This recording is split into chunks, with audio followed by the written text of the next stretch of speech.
Hi hello नमस्कार. श्रद्धाज kitchen and ब्लॉगमध्ये तुमचं खूप खूप स्वागत आहे. आणि आज आपण श्रद्धाज किचनमध्ये पाहणार आहोत सगळ्यांचाच फेवरेट व्हेज मराठा. चला तर मग जराही वेळ न घालवता रेसिपीला सुरुवात करूया. अगोदर कोफ्ते बनवण्यासाठी मी इथे एक मोठा बटाटा उकडून छान कुस्करून घेतलाय. तुम्ही खिसून सुद्धा घेऊ शकता. त्यानंतर 1 वाटी बारीक किसलेला कोबी, त्याचबरोबर अर्धी वाटी बारीक किसलेलं गाजर तुम्ही बारीक चिरून सुद्धा घेऊ शकता, ते तुमच्या आवडीवर आहे.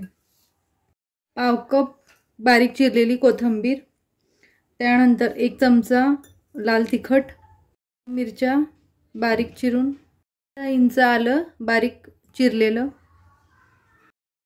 अर्धा चमचा गरम मसाला, अर्धा चमचा धनेपूड, त्याचबरोबर पाव चमचा हिंग, पाव चमचा चाट मसाला, बेसन चमचे मैदा, चमचा जिरेपूड, चवीपुरतं मीठ, अर्धा चमचा ओवा, त्याचबरोबर 2 ते 3 चमचे कडकडीत गरम केलेलं तेल. यात पाणी घालायचं नाही. हे छान भाज्यांचा जो ओलावा असतो ना त्यामध्ये मिक्स करायचं. तसं तेल गरम आहे त्यामुळे सुरुवातीला तुम्ही चमच्यानेच हलवून घ्या, नाहीतर मग हाताला चटके बसतात. आणि यात पाण्याची गरज पडत नाही.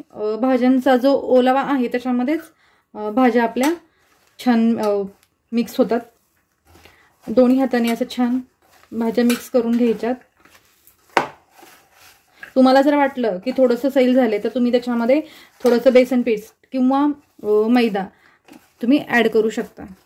मिश्रण आपलं तयार आहे. आणि कोफ्ते बनवायच्या अगोदर थोडंसं हाताला तेल लावून घ्यायचं आणि तुम्हाला हवा तो आकार तुम्ही याला देऊ शकता. इथे तुम्हाला हवा तो आकार तुम्ही इथे देऊ शकता. गोल सुद्धा ठेवू शकता. इथे मी हा आकार देते आणि याला आहे ना थोडंसं पिठामध्ये असं घोळवून घ्यायचं. काय होतं ना, जे एक्स्ट्राचं जे मॉइश्चर असतं ना तर ते निघून जातं आणि आपले कोफ्ते छान फ्राय होतात. अशाच प्रकारे सर्व कोफ्ते आपण इथे बनवून घेणार आहोत. अशा प्रकारे इथे आपले सर्व कोफ्ते बनवून तयार आहेत. आणि हे कोफ्ते बनवल्यानंतर जास्त वेळ ठेवायचे नाहीत, लगेच फ्राय करायला घ्यायचे. तळण्यासाठी तेल आपलं छान तापले. आपल्याला कोफ्ते आता लो टू मीडियम फ्लेमवर कोफ्ते आपल्याला छान डीप फ्राय करून घ्यायचे. जास्त गर्दी पण करायची नाहीये. आणि सुरुवातीला जेव्हा आपण कोफ्ते टाकतो तेव्हा सुरुवातीला 1 मिनिट त्याला हात लावायचा नाही. काय होतं ना की ते पटकन असं पलटी करताना तुटू शकतात आणि तुटले ना तर त्या आतमध्ये तेल भरपूर जातं, त्यामुळे त्याला हात लावायचा नाही.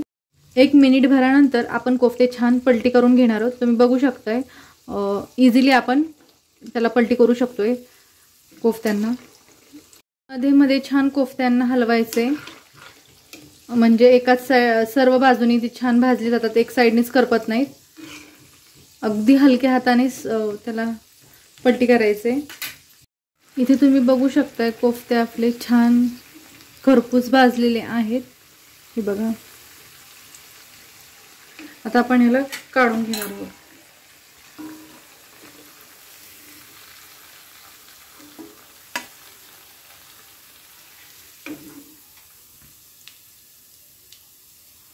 अशाच प्रकारे सर्व कोफ्ते आपण छान तळून घेणार आहोत. इथे आपले सर्व कोफ्ते छान तळून तयार आहेत. तुम्ही बघू शकताय फर्स्ट बॅच मधले कोफ्ते कसे तळलेत आणि सेकंड बॅच मध्ये ना थोडंसं मिश्रण लूज होतं, तर कोफ्ते थोडेसे फुटू शकतात.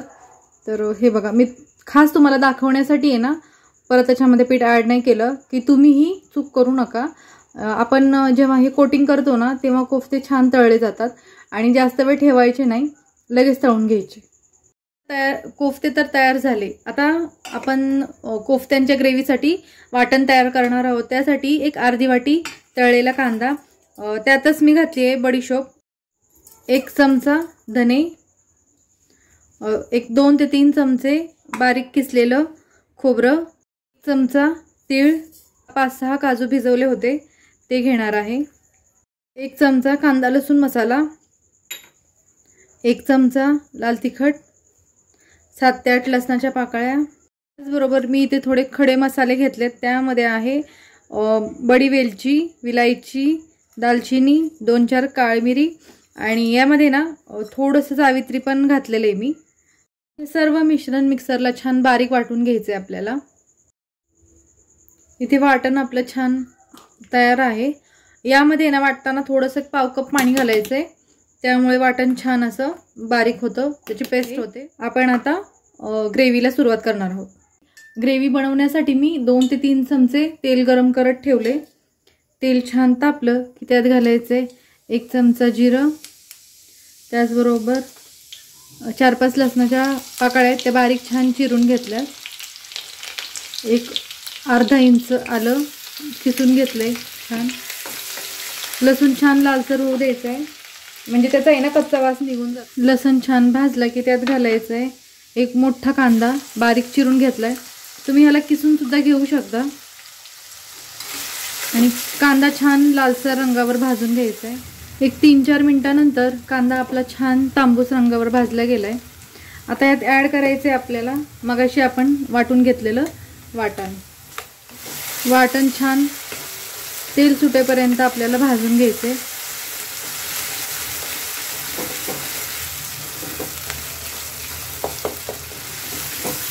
मसाला छान भाजला की यात घालायचे आपल्याला 2 पिकलेले टोमॅटोची प्युरी.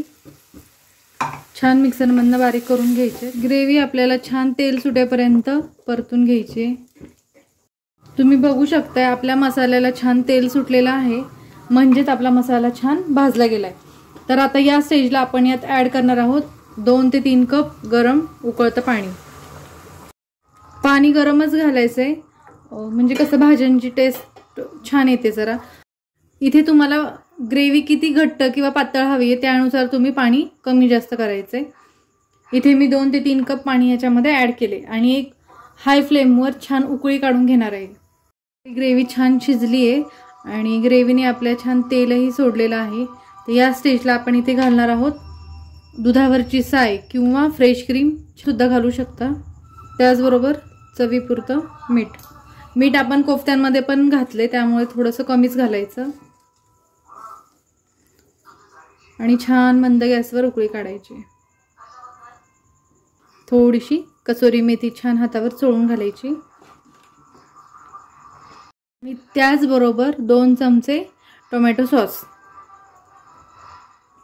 टोमॅटो सॉस आणि कसुरी मेथीमुळे काय होतं ना की आपल्या कोफ्त्यांची चव थोडी वाढते आणि आपले कोफ्ते हॉटेल किंवा ढाब्यावर मिळतात तसे अगदी तसेच होतात.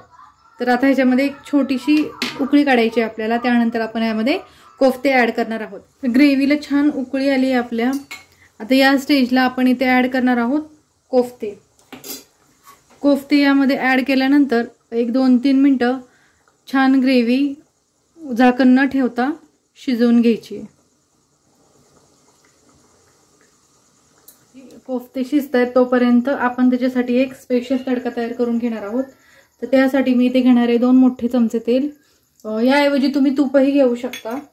तापलं की त्यात घालायचे 1 चमचा जिरं, एक 5-6 लसणाच्या पाकळ्या घ्यायच्यात बारीक चिरून. गॅस बंद करायचा आहे आणि त्यात घालायच्या आहेत एक 2-3 बेडगी मिरची. मिरची छान तळली की त्यात घालायचे एक छोटा चमचा लाल तिखट. का आपल्या कोफ्त्यांवर घालायचं आहे आणि झाकण ठेवून एक 5 मिनिटं मंद गॅसवर कोफ्ते वाफ काढून घ्यायची. एक 4-5 मिनिटानंतर इथे तुम्ही बघू शकता आपल्या भाजीला किती सुंदर रंग आलाय, छान वासही येतोय आणि भाजीचं टेक्स्चर तुम्हाला मी दाखवते. हे बघा आपली भाजी मगापेक्षा घट्ट झालेली आहे.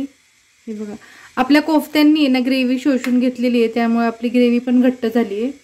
तर अशा प्रकारे तयार आहे आपला इथे व्हेज मराठा. भाजी खूप चविष्ट झाली होती, अगदी रेस्टॉरंट सारखीच. असं वाटलंही नाही की मी ती घरी बनवली आहे आणि मला सुद्धा विश्वास बसत नव्हता की मी ही भाजी बनवली आहे.